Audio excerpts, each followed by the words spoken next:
Hello बच्चों, विद्या वाहिनी channel में आप सबका स्वागत। मैं संजीवनी शिंदे आज लेकर आई हूँ आपकी हिंदी पाठ्य पुस्तक सुलभ भारती से पाठ 14 शब्द संपदा। और इसके लेखक है, इस पाठ के लेखक है डॉक्टर सूर्य नारायण रणसुभे।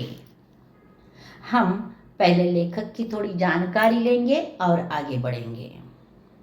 इनका जन्म 7 अगस्त 1942 गुलबर्गा कर्नाटक में हुआ है। इनकी रचनाएं लगभग 65 पुस्तकें, अनुवाद का समाजशास्त्र तथा हिंदी कथा साहित्य और देश विभाजन उल्लेखनीय है। परिचय: डॉक्टर सूर्य नारायण रणसुभे जी प्राध्यापक, उत्कृष्ट लेखक, अनुवादक, समीक्षक के रूप में जाने जाते हैं। प्रस्तुत निबंध के माध्यम से लेखक ने शब्दों की शक्ति को दिखाते हुए उनकी संपदा को बढ़ाने के लिए जागरूक किया है। हम थोड़ा थोड़ा पाठ देखते हुए आगे बढ़ेंगे। देखो, शब्द संपदा, शब्द आपको पता है, और संपदा यानी संपत्ति, यानी शब्दों की संपत्ति। आदिम व्यवस्था से आधुनिक मनुष्य तक की विकास यात्रा का रहस्य किसमें है? क्या इसका तुम्हें पता है? अधिकांश लोग इसका उत्तर देते हैं कि अन्य प्राणियों की तुलना में मनुष्य का विकसित मस्तिष्क इस पूरी प्रगति व संस्कृति में के मूल में है। यह उत्तर अपूर्ण है। पूर्ण उत्तर यह है कि मनुष्य की प्रगति हुई वह इसलिए कि इस मस्तिष्क ने भाषा की खोज की। यानी देखिए, इस धरा पर जितने भी प्राणी हैं उसमें से मनुष्य प्राणी ऐसा है कि जिसने अपना विकास, अपना उत्कर्ष बहुत किया है। और ऐसा जो मनुष्य प्राणी उत्कर्ष करता है उसका कारण पूछा गया तो अन्य कारण बताए जाते हैं, लेकिन लेखक कहते हैं कि भाषा के कारण ही मानव बहुत अच्छी तरह से विकास कर पाया है। भाषा ही सभी प्रगति की जड़ में है। दुनिया की सभी ज्ञान शाखाओं का विकास हुआ भाषा के कारण। भाषा का अर्थ है सार्थक शब्दों को व्यवस्थित क्रमबद्ध संयोजन। यानी लेखक अब भाषा और शब्दों का महत्व बता रहे हैं। वह कहते हैं कि दुनिया की सभी ज्ञान शाखाओं का विकास हुआ भाषा के कारण। भाषा का अर्थ है सार्थक शब्दों को का व्यवस्थित क्रमबद्ध संयोजन। यानी भाषा यानी क्या? सार्थक शब्दों का क्रमबद्ध संयोजन। शब्दों का यह संसार बड़ा विचित्र है। शब्दों की ताकत की ओर हमारा ध्यान कभी नहीं जाता। शब्द ही मनुष्य को ज्ञान से जोड़ते हैं। शब्द ही मनुष्य को मनुष्य से तोड़ते हैं, और शब्द ही मनुष्य को मनुष्य से तोड़ते हैं। यानी वह कहते हैं शब्दों में क्या ताकत है? दो लोगों को जोड़ने की। और शब्दों में क्या ताकत है? दो लोगों को तोड़ने की। यानी शब्द बहुत ही ताकतवान होते हैं। विज्ञान की दृष्टि से तो अक्षर ध्वनि के चिन्ह है, निर्जीव है। मनुष्य ही उन्हें अर्थ देता है, जीवंत बनाता है। जब शब्द जीवंत हो जाते हैं तो फिर उनमें मनुष्य के विविध स्वभाव गुण आने लगते हैं। मनुष्य स्वभाव के जितने विभिन्न नमूने हैं उतने ही शब्दों के स्वभाव के नमूने हैं। जैसे कुछ लोग औरों को हंसाने का काम कराते हैं, वैसे ही कुछ शब्द भी लोगों को हंसाते हैं। यानी देखो, लेखक ने मानव का स्वभाव और शब्द एक जैसे कहा है। मानव का स्वभाव जैसे सामने वाले से प्रेरित होता है अथवा सामने वाले को प्रेरित करता है, वैसे ही शब्दों की ताकत भी व्यक्ति को प्रेरित करती है अथवा उसका दुष्परिणाम भी होता है। जैसे कुछ मनुष्य औरों को हमेशा तकलीफ देते हैं, यानी दूसरों को हमेशा तकलीफ देने का कार्य कुछ लोग करते हैं, वैसे ही कुछ शब्द भी है जो उच्चारण करने के बाद सामने वाले को उसकी तकलीफ होती है।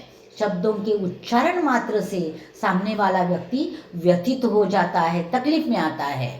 कई बार तो ऐसे शब्दों को सुनकर वह रोने भी लगता है।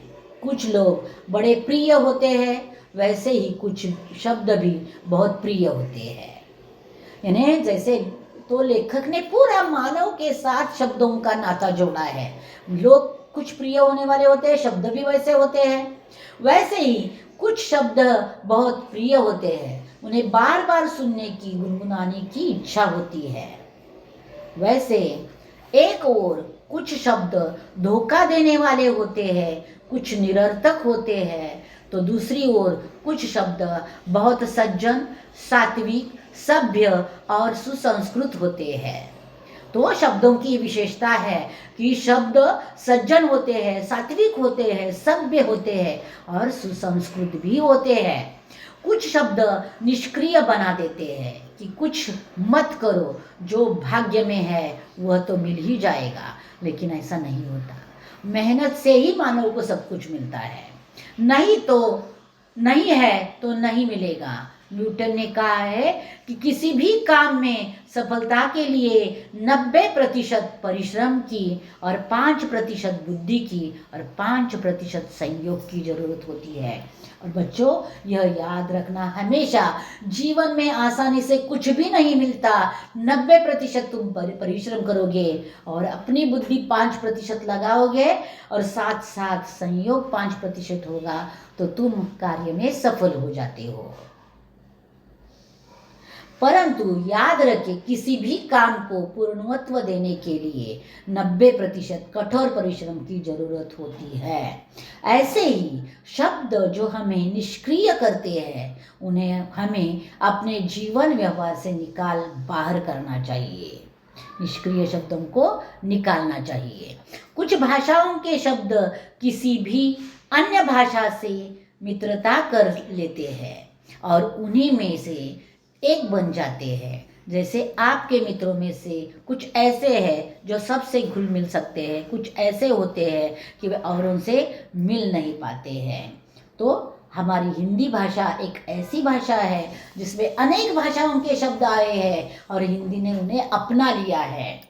शब्दों का भी ऐसा ही स्वभाव होता है। विशेषकर अंग्रेजी भाषा के कई शब्द जिस किसी प्रदेश में गए, वहाँ की भाषाओं में घुल मिल गए। जैसे बस, रेल, कार, रेडियो स्टेशन आदि कहा जाता है कि तमिल भाषा के शब्द केवल अपने परिवार, द्रविड़ परिवार तक ही सीमित रहते हैं। वे किसी से घुलना मिलना नहीं चाहते। अलबत्ता हिंदी के शब्द मिलनसार है, परंतु सब नहीं। कुछ शब्द तो अंत तक अपना स्वतंत्र अस्तित्व बनाए रखते हैं, लेकिन ज़्यादातर शब्द दूसरी भाषा में जाने के बाद अच्छे से मिल जाते हैं और दूसरी भाषा के शब्दों को भी हिंदी भाषा में अपना लेते हैं। अपने मूल रूप में ही वे अन्य स्थानों पर जाते हैं। कुछ शब्द अन्य भाषा के साथ इस प्रकार जुड़ जाते हैं कि उनका स्वतंत्र रूप खत्म सा हो जाता है। हिंदी में कुछ शब्द ऐसे भी पाए जाते हैं जो दो भिन्न भाषाओं के शब्दों में मेल से बने हैं। अब वे शब्द हिंदी के ही बने हैं। जैसे हिंदी संस्कृत से वर्षगांठ, मांग पत्र, हिंदी अरबी फारसी से थानेदार, किताबघर, अंग्रेजी संस्कृत से रेल यात्री, रेडियो, तरंग, अरबी फारसी से अंग्रेजी से बीमा पॉलिसी आदि। यानी दो भाषाओं को इकट्ठा करके भी कुछ शब्द हिंदी में आए हैं, तो हिंदी उनको भी अपनाती है। इन शब्दों से हिंदी का भी शब्द संसार समृद्ध हुआ है। कुछ शब्द अपनी माँ के इतने लाडले होते हैं कि वे माँ मातृभाषा को छोड़कर और के साथ जाते ही नहीं। कुछ शब्द बड़े बिंदास होते हैं, वे किसी भी भाषा में जाकर अपने लिए जगह बना ही लेते हैं। शब्दों के इस प्रकार बाहर जाने और अन्य भाषाओं के अन्य शब्दों के आने से हमारी भाषा समृद्ध होती है।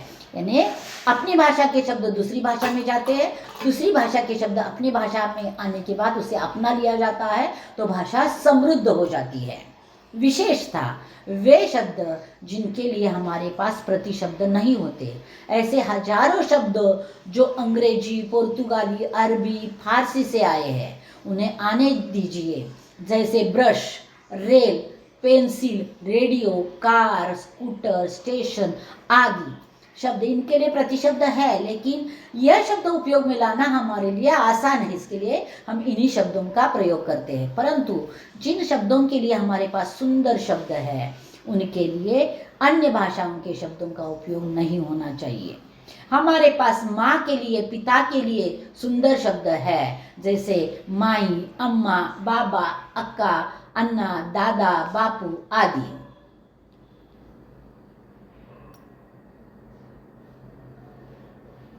अब उन्हें छोड़ मम्मी, डैडी कहना अपनी भाषा के सुंदर शब्दों को अपमानित करना है।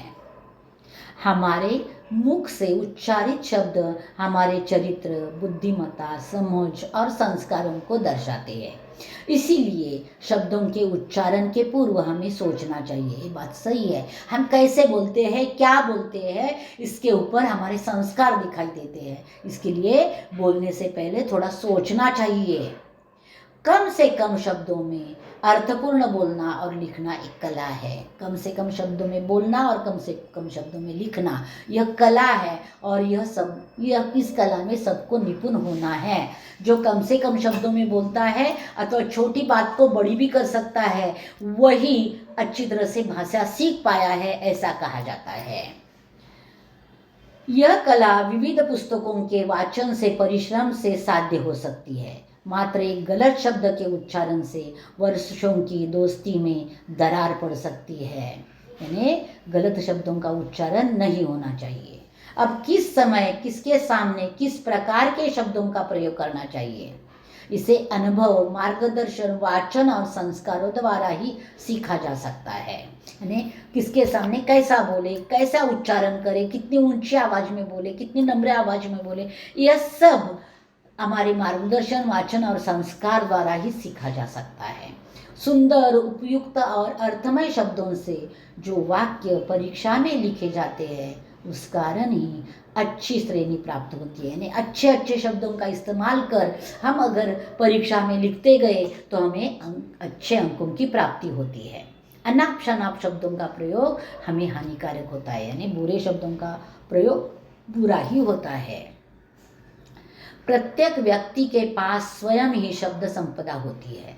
इस शब्द संपदा को बढ़ाने के लिए साहित्य के लिए जरूरत होती है। शब्दों के विभिन्न अर्थों को जानने के लिए शब्दकोश की भी जरूरत होती है। शब्दकोश का एक पन्ना रोज एकाग्रता से पढ़ोगे तो शब्द संपदा की शक्ति का पता चल जाएगा। ने शब्दकोश का एक एक पन्ना पढ़ते जाएंगे, क्योंकि वहाँ क्या होता है, एक शब्द दिया जाता है और उसके कई अर्थ दिए जाते हैं, तो हमारी शब्द संपदा बढ़ती है।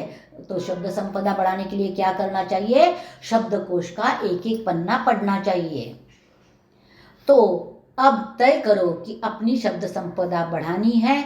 इसके लिए वाचन संस्कृति को बढ़ाओ, पढ़ना शुरू करो, तुम भी शब्द संपदा के मालिक हो जाओगे। यानी शब्द संपदा बढ़ानी है तो ज़्यादा से ज़्यादा पढ़ना चाहिए। यहाँ यह पाठ पूरा हुआ है। अब हम देखेंगे स्वयं अध्ययन। वाणी कैसी होनी चाहिए बताओ।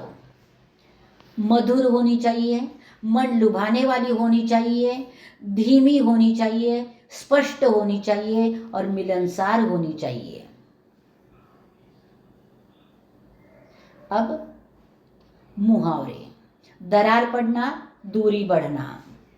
इसका वाक्य है, एक गलतफहमी से जेठानी देवरानी में दरार पड़ गई।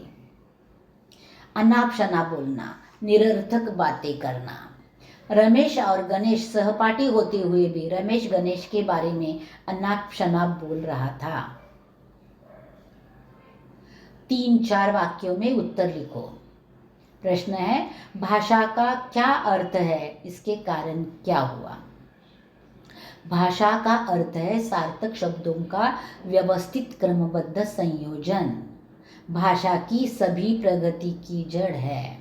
भाषा ही सभी प्रगति की जड़ है। दुनिया की सभी ज्ञान शाखाओं का विकास भाषा के कारण हुआ है। भाषा समृद्ध कैसे होती है? ऐसे हजारों शब्द जो अंग्रेजी, पुर्तगाली, अरबी, फारसी से आए हैं। हिंदी में कुछ शब्द ऐसे भी आ जाते हैं जो दो भिन्न भाषाओं के शब्दों के मेल से बने हैं। इन शब्दों से ही हिंदी भाषा का शब्द संसार समृद्ध हुआ है।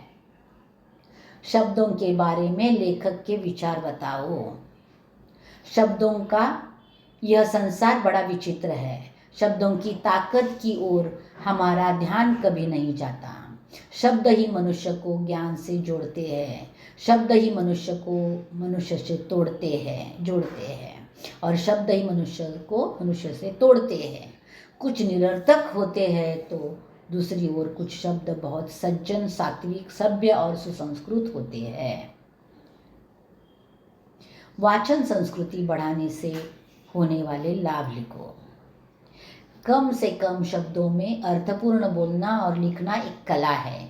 यह कला विविध पुस्तकों के वाचन से, परिश्रम से साध्य हो सकती है।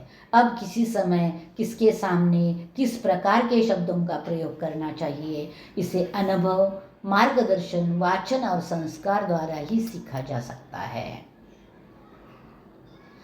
कथनी मीठी खांड सी। कथनी का अर्थ होता है हमारा कथन यानी वाणी। हमारी वाणी अगर मीठी है तो सामने वाले पर बहुत अच्छा प्रभाव पड़ता है, सकारात्मकता पनपने लगती है। हमारी वाणी बहुत बड़ा कार्य करती है। अगर वह शक्कर जैसी मीठी है तो लोगों को भाती है और लोग हमें अपने लगते हैं। मधुर वाणी औषधि जैसी होती है, जिसे सुनकर सुनने वाला शांत हो जाता है, आनंदित हो जाता है। इसलिए कथनी मीठी खांड सी होनी चाहिए। दूसरा, सुनो जरा। देखो, इस प्रकार के जो विषय है जो मैंने लिख कर दिए हैं वो 100 मत के लिए आते हैं, तो इसकी तैयारी अभी करनी है आपको। भारत के संविधान की उद्देशिका सुनो और दोहराओ। भारत का संविधान उद्देशिका। हम भारत के लोग भारत को एक संपूर्ण प्रभुत्व संपन्न समाजवादी पंथ निरपेक्ष लोकतंत्रात्मक गणराज्य बनाने के लिए तथा उसके समस्त नागरिकों को सामाजिक, आर्थिक और राजनीतिक न्याय, विचार, अभिव्यक्ति, विश्वास, धर्म और उपासना की स्वतंत्रता, प्रतिष्ठा और अवसर की समता प्राप्त कराने के लिए तथा उन सब में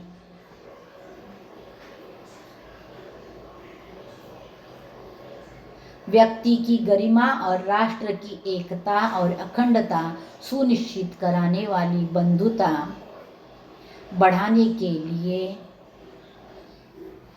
दृढ़ संकल्प होकर अपनी इस संविधान सभा में आज तारीख 26 नवंबर 1949 ईस्वी सन मिति मार्गशीर्ष शुक्ला सप्तमी संवत 2006 विक्रमी को एतद्द्वारा इस संविधान को अंगीकृत, अधिनियमित और आत्मसमर्पित करते हैं। यह उद्देशिका हो गई। जरा सोचो, यदि तुम पशु पक्षियों की बोलियां समझ पाते तो क्या होता? मैंने लिख दिया है, थोड़ा सुनो। यदि पशु पक्षियों की बोलियां हमें समझ आने लगी तो बहुत कुछ अलग अलग बातें हमें पता चलेगी। पंछियों का संचार एक देश से दूसरे देश, एक प्रांत से दूसरे प्रांत में होता है, तो वह जब बात करेंगे तो सभी प्रांतों की, सभी देशों की जानकारी हमें पता चलेगी, हमारा ज्ञान बढ़ेगा। जब पशु पक्षियों की बोली हमें समझेगी तब पशु पक्षी हमारे जैसे स्वार्थी मनुष्य प्राणी के लिए क्या सोचते हैं और क्या कहते हैं यह भी पता चलेगा। मानव सभी प्राणियों में सबसे ज़्यादा स्वार्थ से भरा हुआ है, तो पशु की बोली समझ में आने के बाद हमारी अनेक दुर्गुणों की जानकारी हमें मिलेगी और शायद अपने आप में कुछ बदलाव करेंगे। शब्दों का प्रयोग सावधानी से करना चाहिए। हमारे मन की भावना हम शब्दों से व्यक्त करते हैं। हमारे मन में प्यार की भावना हो तो हमारे शब्दों में मिठास होती है। सामने वाला जब यह मिठास वाले शब्द सुनता है तो उसमें सकारात्मकता बढ़ती है और आपसे संबंध अच्छे ही रहते हैं। वही अगर हमारे मन में नफरत की भावना है तो हमारे शब्दों में कटुता प्रदर्शित होती है। इस कटुता के कारण नकारात्मकता फैलती है और सामने वाला हमसे दूर जाने लगता है। इसीलिए हमेशा हमें सबके साथ अच्छा व्यवहार करना चाहिए। हम अपने मीठे शब्दों से अगर सकारात्मकता फैलती है अथवा प्यार फैलता है, सब अच्छे रहते हैं, तो हमारी वाणी में मिठास होना आवश्यक है। खोजबीन हजारी प्रसाद द्विवेदी कबीर ग्रंथावली से 5 दोहे लिखो। तो दोहे मैंने दिए हैं। जीवन में मरना भला जो मरी जाने कोय, मरना पहले जो मरे अजय अमर सो होए। मैं जानू मन मरी बा गया, मरी के हुआ भूत, और पीछे हटी लगा ऐसा मेरा पूत। अगला दोहा। मैं मेरा घर जा लिया पलीता हाथ, जो घर जारो आपना चलो हमारे साथ। शब्द विचारी जो चले गुरुमुख हो निहाल, काम क्रोध वापय नहीं कबू न कासय क्राल। अब लग आश शरीर की निरतक हुआ न आ जाए, काया माया मन तजय चौड़े रहा बजाए। यह दोहे हो गए। आगे देखेंगे हम। जानकारी प्राप्त करने के लिए विविध संदर्भ स्तोत्रों के बारे में पढ़ो और उनका संकलन करो। शब्दकोश, विश्वकोश, हस्तपुस्तिका, अशब्दकोश, ईयरबुक, पंचांग, निर्देशिकाएं, जीवन चरित्र एवं भौगोलिक स्तोत्र, समाचार पत्र, शोध निबंध, तकनीकी प्रतिवेदन, मानक, ये सारे स्तोत्र है। भाषा की ओर यानी व्याकरण का प्रश्न होता है। नीचे दिए गए वाक्य पढ़ो और उपयुक्त शब्द उचित जगह पर लिखो। तो देखेंगे हम एक एक वाक्य और उसकी जगह कौन से शब्द लिखना है। देखो शब्द जो ट्रेन की डिब्बे में दिए हैं, मील, प्रण, प्राण, तो यह शब्द समोच्चारित है। और समोच्चारित शब्द कैसे लिखे जाते हैं? जैसे लक्ष्मी, वहाँ लक्ष्मी मील यहाँ से 10 मील दूरी पर है। यहाँ दूसरे वाक्य में प्राण छोड़ दूंगा पर प्रण नहीं छोड़ूंगा। प्राण और प्रण में क्या अंतर है समझ में आता है। यहाँ तीसरे वाक्य में हंस को देखकर, हंस यानी पक्षी होता है वो जो, और हंस को देखकर रुचिका हंस पड़ी, हंसना, हंस यानी हंसना। चौथा वाक्य शब्द कोश में कोश शब्द मिलता है। कोश और कोश का अंतर समझ में आया। दिन, अब दिन रात, दिन लिखिए, सेवा करता सभी का कर्तव्य है। कुल, नदी के कुल का कुल जल समेटा नहीं जा सकता। कुल। इस वाक्य पढ़ने के बाद शब्दों का अर्थ समझ में आता है। दिया दिवाली में जलाकर देहरी पर रख देना। बालक पिता से पानी पीता है। तो देखो बच्चों, यहाँ समान दिखने वाले शब्द लेकिन उनके अर्थ जो अलग अलग होते हैं इसके बारे में दिया है। और इसी शब्दों का एक वीडियो मैंने अपलोड कर दिया है, उस वीडियो को देखो तो इन शब्दों की पूरी जानकारी आपको मिलेगी। तो यहाँ यह पाठ पूरा हुआ है।